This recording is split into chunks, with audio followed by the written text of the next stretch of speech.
So what's up guys, welcome back to the new video. In this video I'm going to guide you on how to create a new account on Common App. I know some of you guys are struggling to create account on Common App. So basically Common App is the application for the students who want to apply in the international universities for the admission. I think you all are aware about this, so let's get to the point. At first download the app through Play Store or App Store. After it installed, open the app. Then tap on create an account option that is here.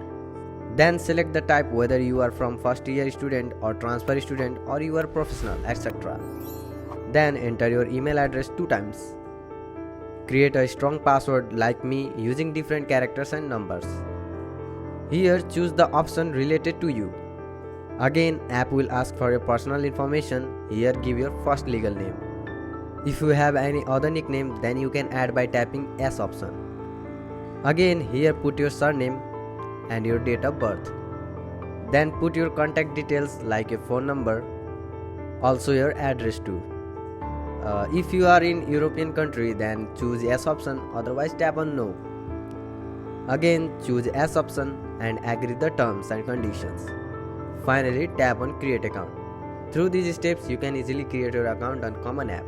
So if this video helped you, then make sure to hit the like button and do subscribe for more videos.